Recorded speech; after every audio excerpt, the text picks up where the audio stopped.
Vemos ahora la unidad 3, que se refiere a las relaciones jurídicas, la situación jurídica, garantías y derechos subjetivos de los particulares. En principio, tenemos que decir que en el Estado existen formas jurídicas y relaciones jurídicas. Las formas jurídicas tienen que ver cómo se manifiesta la función administrativa. Eso lo vamos a ver en la unidad 5 y 6, cuando vamos a estudiar acto administrativo, hecho administrativo, contrato administrativo.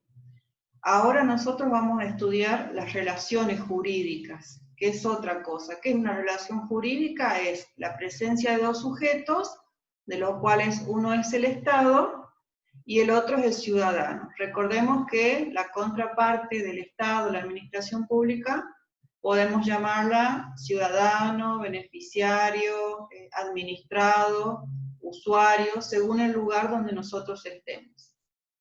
Esa relación jurídica entre el Estado, los ciudadanos y el administrado, uno de los sujetos siempre tiene una obligación, un deber de dar, hacer o no hacer algo, y ese sería el sujeto activo, ¿no es cierto? El titular del derecho. Y la otra parte, la parte que tiene que cumplir el deber o la obligación, se le llama sujeto pasivo. En esta relación jurídica, que tiene que ver con la operatividad de la función administrativa, nosotros tenemos regulación.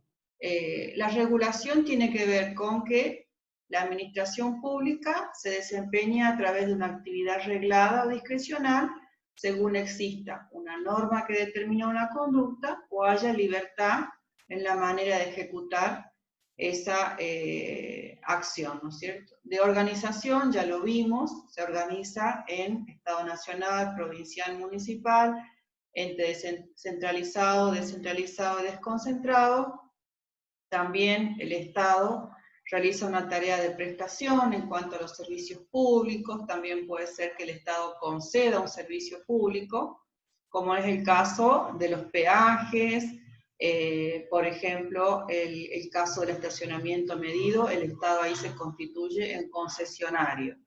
También hay una relación jurídica en la fiscalización, es decir, el contralor que realiza el Estado a través de auditorías, sindicaturas, pedidos de informe, y de protección, en ese sentido, otorga al particular, al administrado, la posibilidad de recurrir ante la misma administración a través de los recursos o denuncias administrativas y en el Poder Judicial a través de la demanda contencioso-administrativa. En esta relación que nosotros estamos viendo, estas dos situaciones jurídicas, lo que nosotros nos vamos a, para mencionar nada más, por parte de la administración, el Estado, ¿no es cierto?, tiene derechos personales. Primero vamos a enumerar porque nos vamos a dedicar en realidad a la situación jurídica de los administrados. ¿Qué derechos personales tiene el Estado? Bueno, tiene un nombre, un domicilio, tiene capacidad, como habíamos visto en la teoría del órgano, también tiene derechos prestacionales, como por ejemplo, limitar el uso de los espacios públicos, las servidumbres, que son aquellas circunstancias en que el Estado usa, por ejemplo, las calles o veredas para pasar acueductos, cables de telefonía. También en cuanto a la defensa nacional, no permite acercarse el ciudadano a determinadas zonas de frontera. También tiene que ver con limitaciones en razón del urbanismo. Hay en muchos códigos urbanísticos donde se prohíbe, por ejemplo, edificar edificios horizontales que quitan el paisaje natural de un lugar. Y también hay todo tipo de limitaciones, ya dije el peaje, ¿no es cierto? No se puede construir obviamente en un espacio público. También el Estado tiene derechos funcionales, que tienen que ver con la prestación de los servicios públicos, agua, luz, barrido, educación pública. Nosotros nos vamos a dedicar en realidad a esta otra parte del cuadrito, la parte derecha, respecto a la situación jurídica de los administrados, que es lo que nos interesa, la parte de enfrente de la administración pública, ¿no es cierto?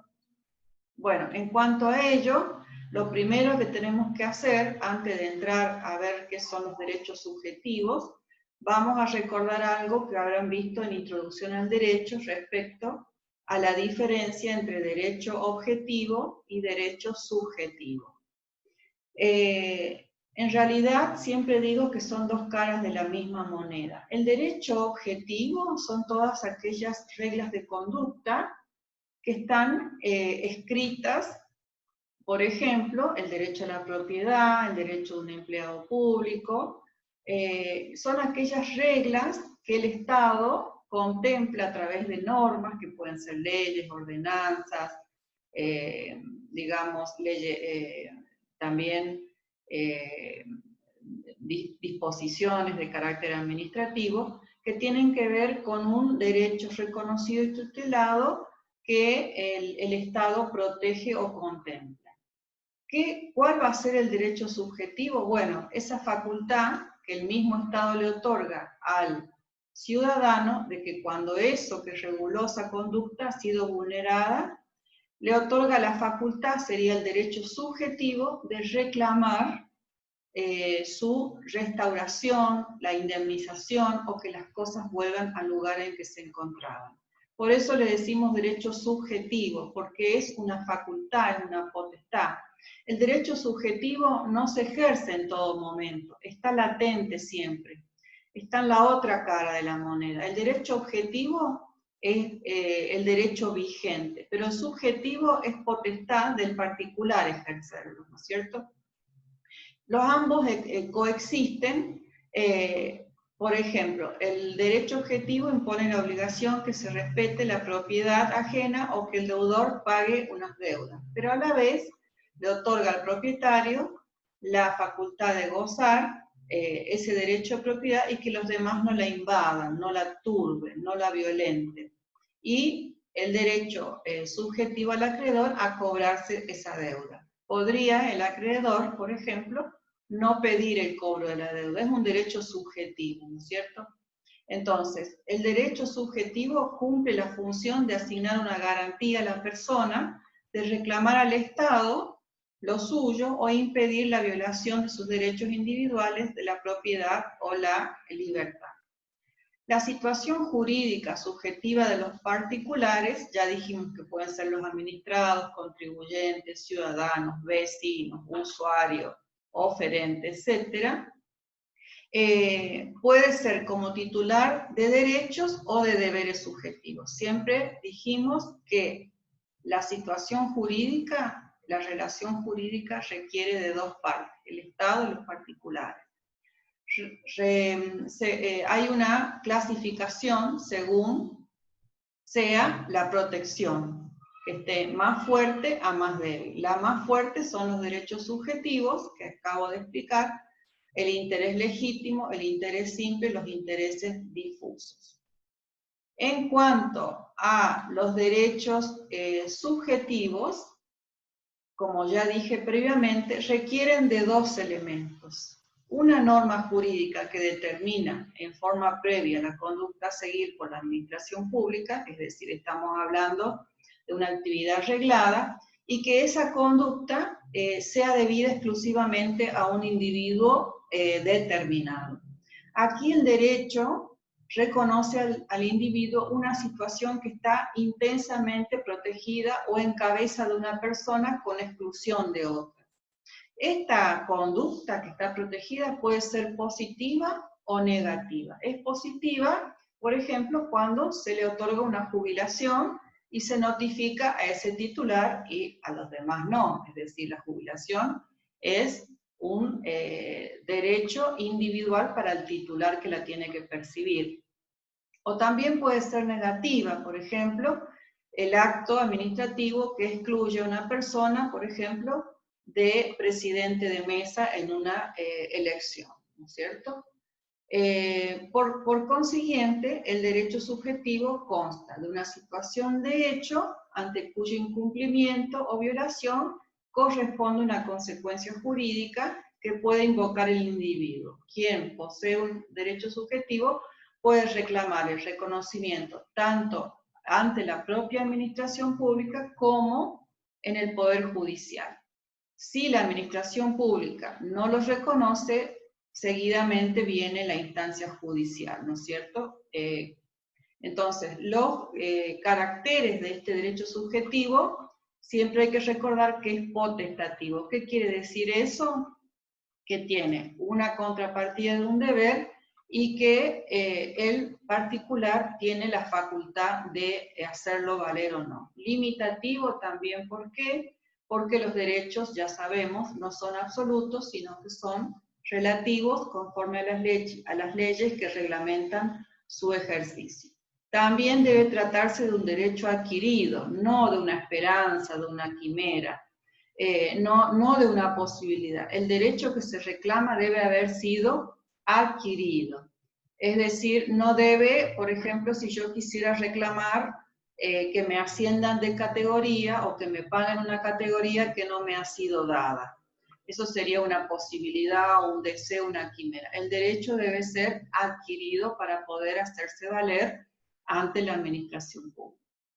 Con respecto al interés legítimo, aquí se requiere que haya una concurrencia de individuos, es decir, que haya una protección especial, pero a la vez un interés personal y directo de cada individuo. ¿Cuál es un ejemplo patente de esto? Cuando se presentan los oferentes en una licitación pública o, por ejemplo, varios profesores a un concurso docente. La medida, digamos, aquí, todos los postulantes, ya sea los oferentes o los profesores, se hallan en una situación de concurrencia frente a la administración. ¿Por qué? Porque están todos en pie de igualdad y pueden exigir una conducta por parte de la administración, ya sea que haya una publicidad del llamado, que haya transparencia en el procedimiento, que se pueda impugnar a una comisión que está prevista o al jurado que me va a calificar. Hay diversas conductas que competen al grupo, pero también en forma directa y personal a cada uno de los interesados. En el momento en que se adjudique esa licitación a determinado oferente o proveedor, ahí, digamos, termina la concurrencia del grupo y pasa a ser un derecho subjetivo de esa persona. Se transforma en derecho subjetivo. Lo mismo pasa con el docente, ¿no es cierto? El docente que ya ganó el concurso pasa, si hay alguna eventual cuestión de vulnerabilidad que le suceda, pasa ya a plantearse como un derecho directo subjetivo. Quien posee un interés legítimo puede reclamar su reconocimiento ante la administración, de vuelta, lo que digo siempre, a través de recursos administrativos, pidiendo la anulación del acto, y también, si esto no ocurriera de manera positiva a lo requerido, se puede ir a instancia judicial. Con respecto al interés simple, el interés simple ya mengua un poco la protección de la administración pública y consiste en un interés genérico que tiene todo particular a que se cumpla la ley, ¿no es cierto? Es la buena marcha de la comunidad. Se caracteriza porque hay una ausencia de interés personal y directo de un individuo. Por ejemplo, todos queremos que la ciudad esté limpia, que haya iluminación, que haya agua potable, que se quemen los pastizales, que haya poda de árboles. Entonces, es un interés simple, ¿por qué? Porque no cae en cabeza de ninguno en particular, sino que es por ser miembro de una sociedad.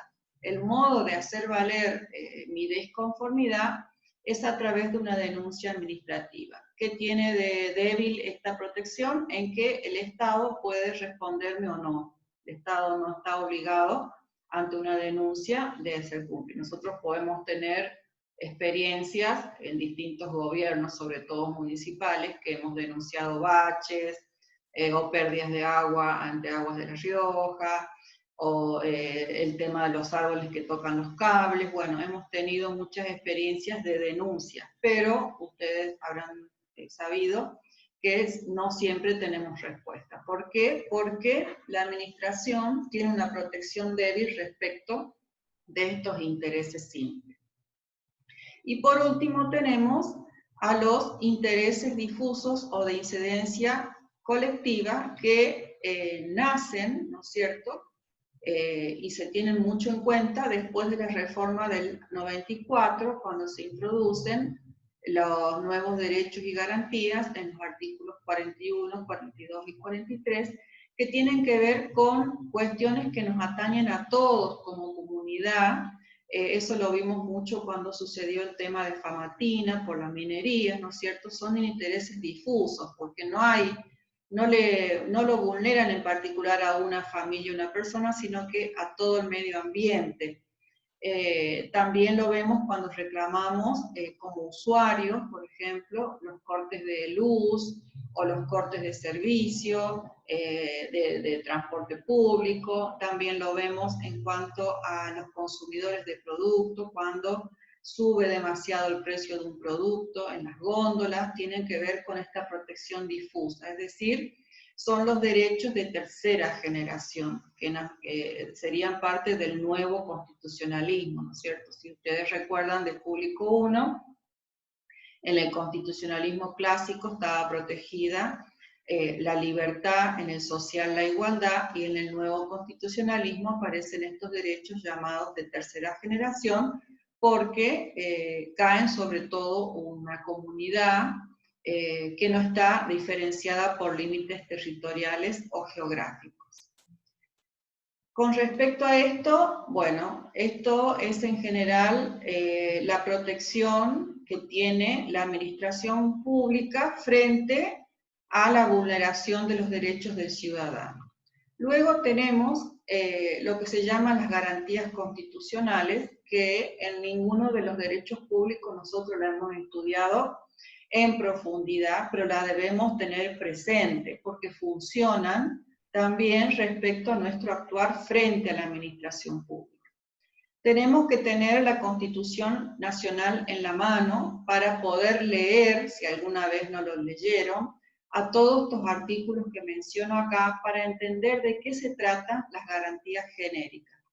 Las garantías genéricas tienen que ver con que están presentes en todos los individuos, en todos los habitantes de la Argentina, en todo momento, ya sea a nivel administrativo, judicial civil, judicial penal. Y las jurisdiccionales son aquellas garantías que la Constitución prevé de actuación ante el Poder Judicial exclusivamente. Respecto a las garantías genéricas, nosotros tenemos el derecho a la propiedad, ¿no es cierto? El derecho a la propiedad es un derecho ya contemplado en la Constitución de 1853, que tiene que ver con que la propiedad como principio es inviolable. Por ello, cualquier acto administrativo de alcance particular o un reglamento que lesione este derecho puede ser impugnado. En la Constitución Nacional dice que nadie puede ser privado de la propiedad privada y que la expropiación debe realizarse por una causa de utilidad pública. También respecto a la propiedad, establece que ningún servicio personal es exigible sino en virtud de sentencia fundada en ley. También protege al autor, inventor o propietario de una obra, de un descubrimiento.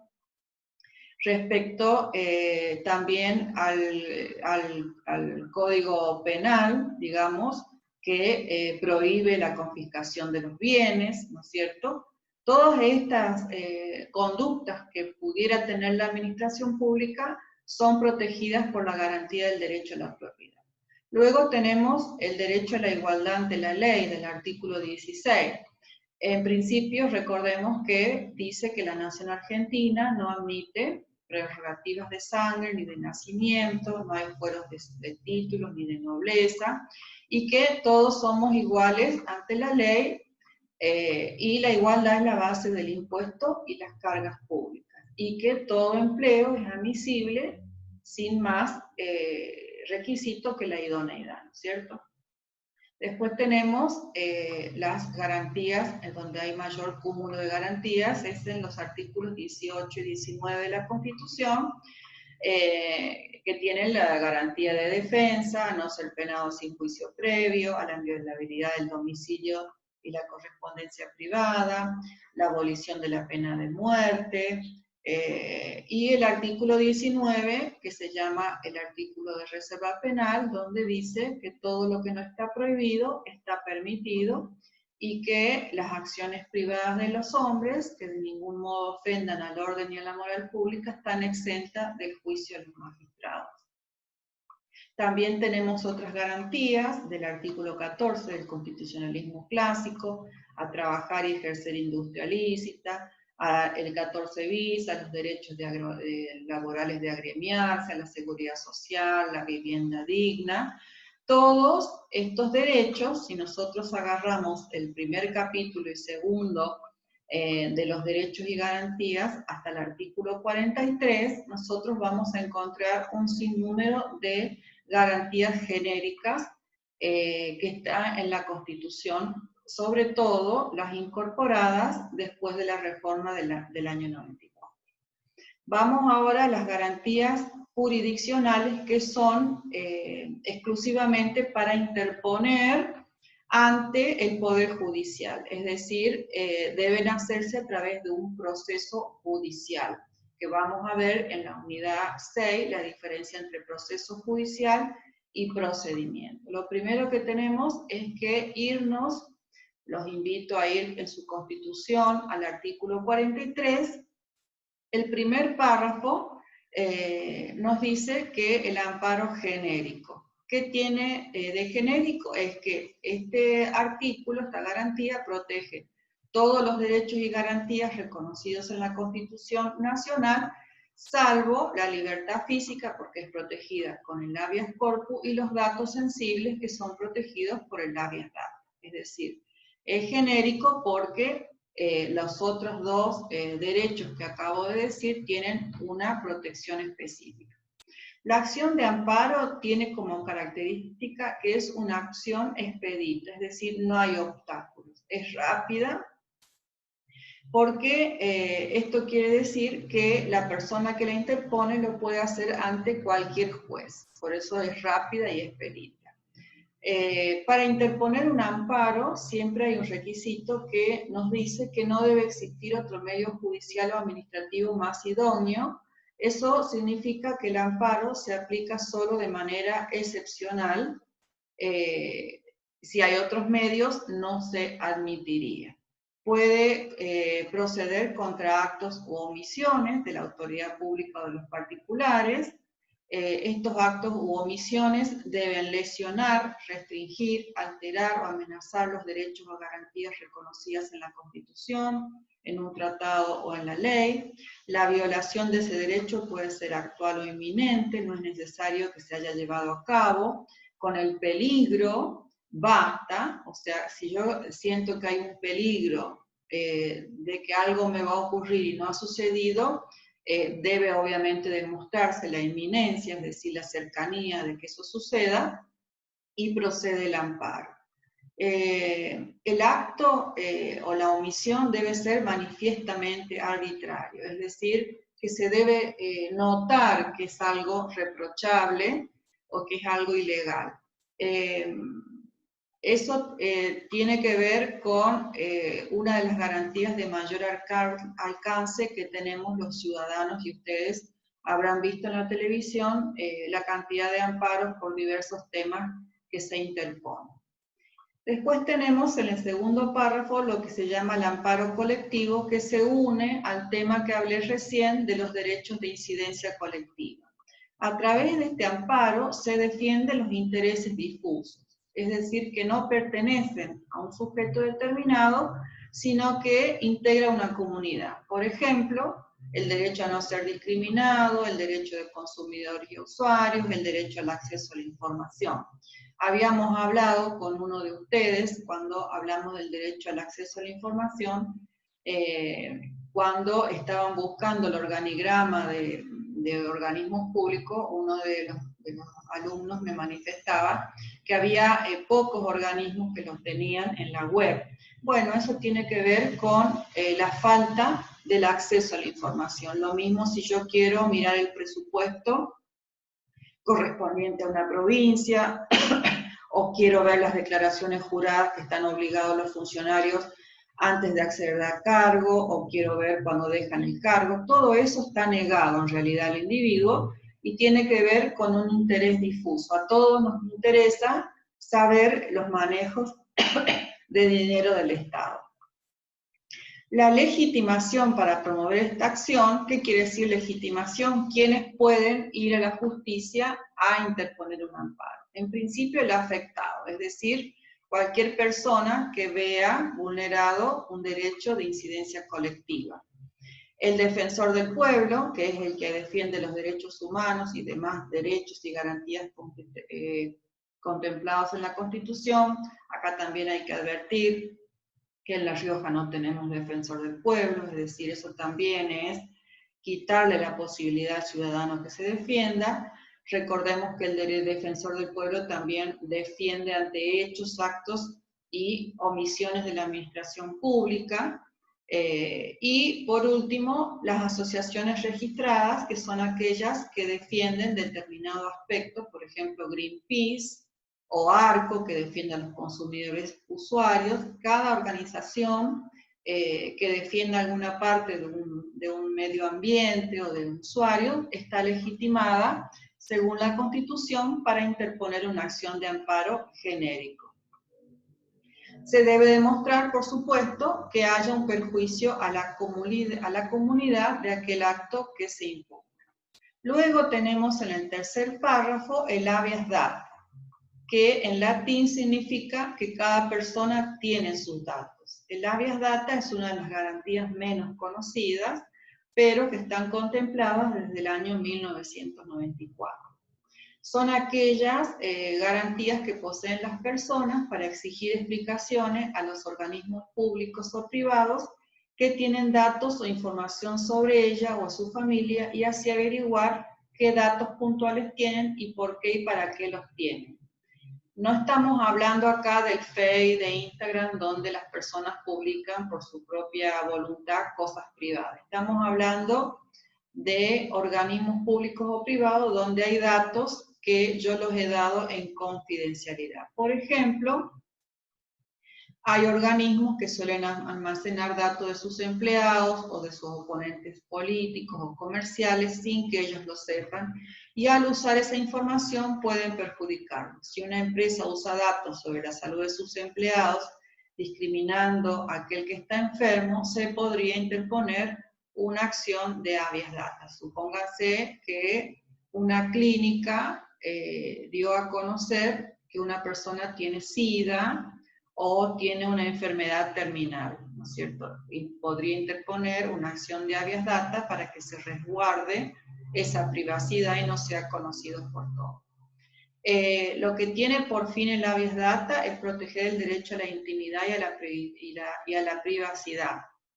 Por eso las conductas que puede exigir esta acción son de acceder a los registros de datos que tienen sobre mi persona, actualizar datos que estén atrasados sobre mi vida, corregir información inexacta, lograr que se preserve cierta información obtenida legalmente y que no debe ser expuesta a terceros, cancelar datos sobre información sensible. ¿Qué es esto? Por ejemplo, ideas religiosas, políticas, filosóficas, orientación sexual, que pueden usarse para discriminar y afectar la intimidad.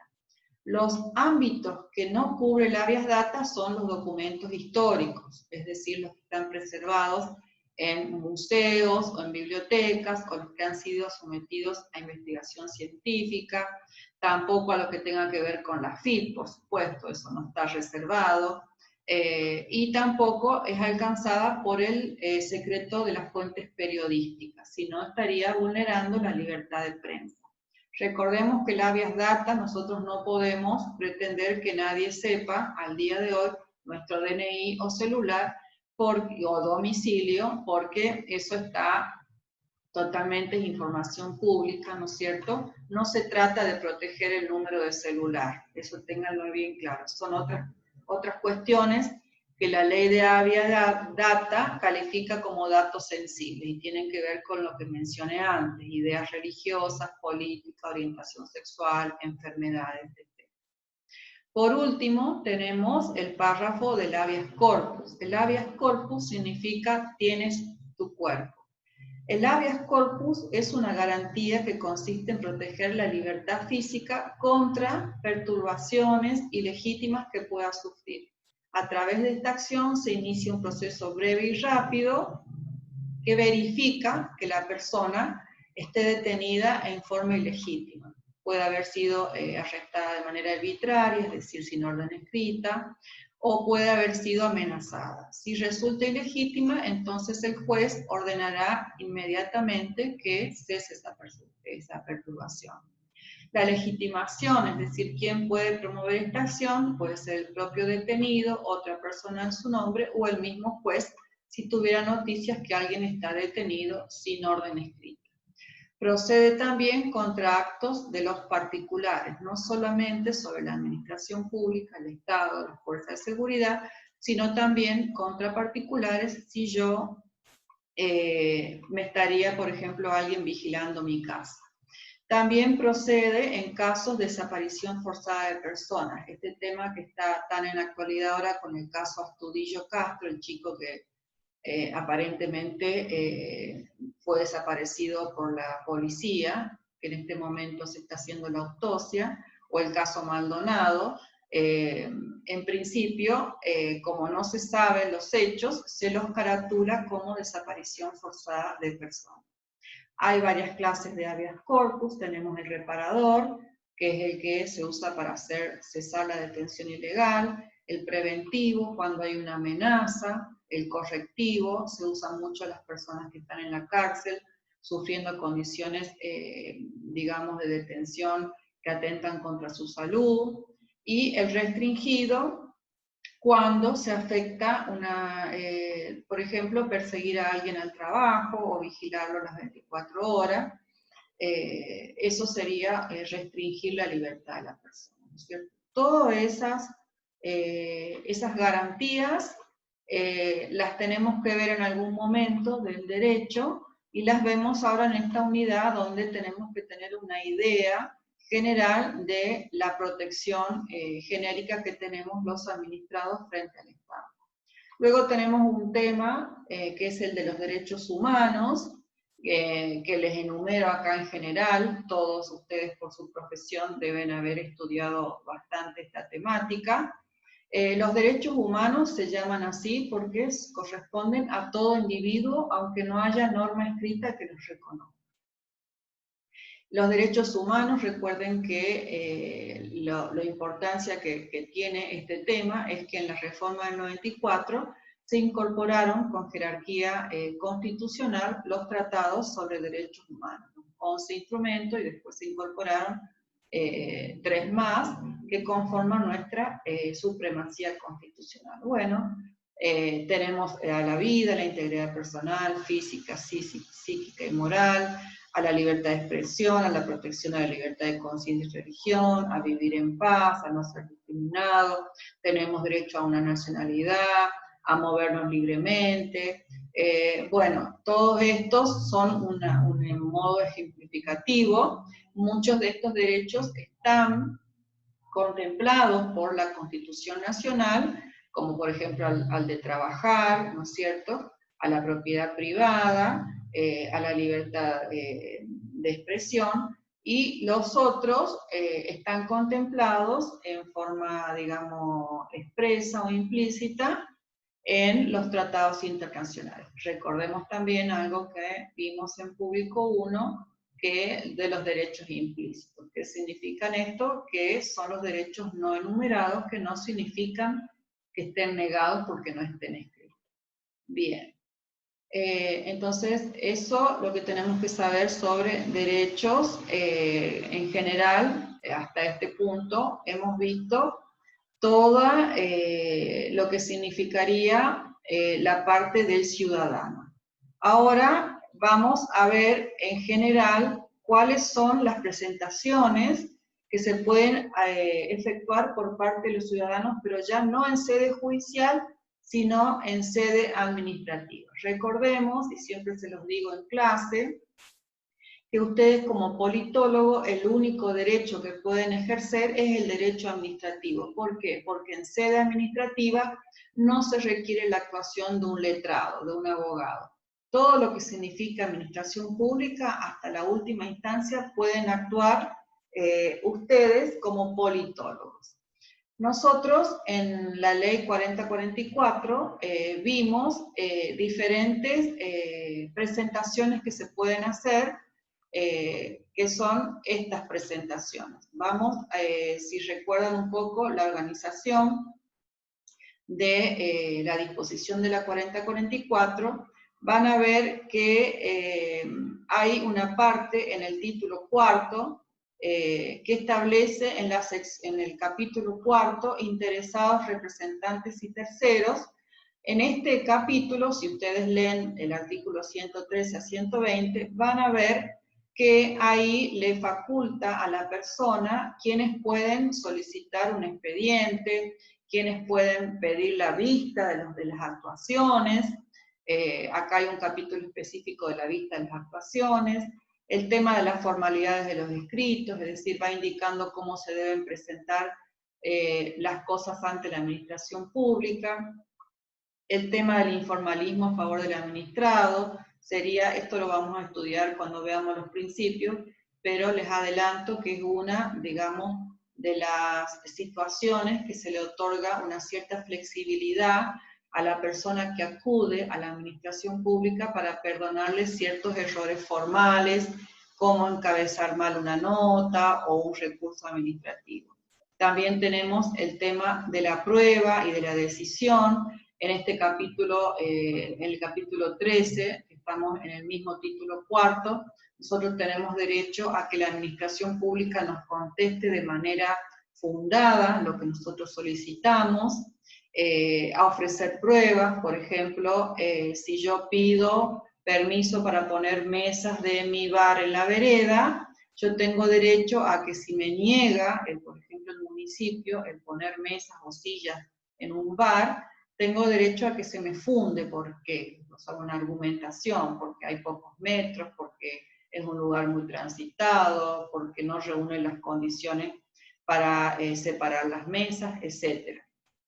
También nosotros podemos presentar recursos. ¿Qué son los recursos? Son las vías donde nosotros impugnamos las decisiones administrativas que nos parecen que nos vulneran algún derecho. Los recursos, hay muchos tipos de recursos o de denuncias, ¿no es cierto? Tenemos en toda la ley el título 5, que habla de denuncias y recursos, tenemos bastante discriminado varias de las cuestiones que nosotros podemos solicitar frente a la administración pública en esto que primero enunciamos los derechos y después cómo podemos hacer valer esos derechos.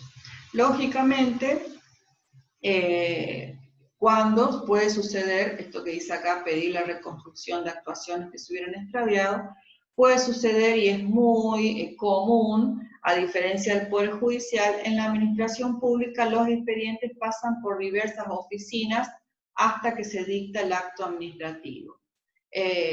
Por eso siempre hay que guardar con copia las cosas que se vayan presentando, guardar todo, porque cuando un expediente se pierde, se puede volver a reconstruir con lo que se tiene. El tema del pronto despacho es un término que también está previsto en la 4044, en los artículos que se refieren a los plazos, que significa que cuando la administración pública tarda en responderme un trámite, yo puedo interponer esto que se llama pronto despacho y decirle al funcionario, contésteme por favor en forma urgente tal. Otra cosa que puede suceder, si yo soy proveedor, vendo lo que sea, me puedo presentar como co-contratante y participar en una licitación pública. Todas estas presentaciones que yo puedo hacer están en la ley 4044, en los capítulos respectivos, y tienen que ver con las dos partes que vimos en esta unidad. Entonces, para concluir, vimos en la primera parte, tenemos que siempre tener presente que en las relaciones jurídicas, en la administración pública, el Estado es una parte y el ciudadano, oferente, contribuyente es la otra. El Estado por sí tiene determinados derechos que los vimos y los particulares tienen los otros derechos. En principio, el más relevante de protección, el derecho subjetivo. También tiene las garantías que vimos, las garantías genéricas y las garantías jurisdiccionales.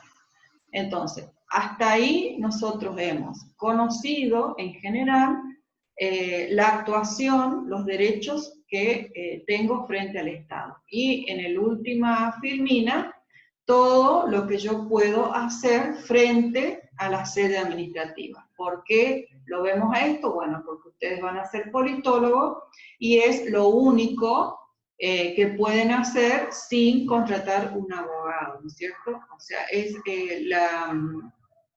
la ley 4044, como todas las leyes de procedimiento que hay en cada provincia, o facultan a cualquier persona o profesional tener la posibilidad de hacer valer sus derechos frente a la administración pública a través de los distintos remedios que la misma ley le otorga.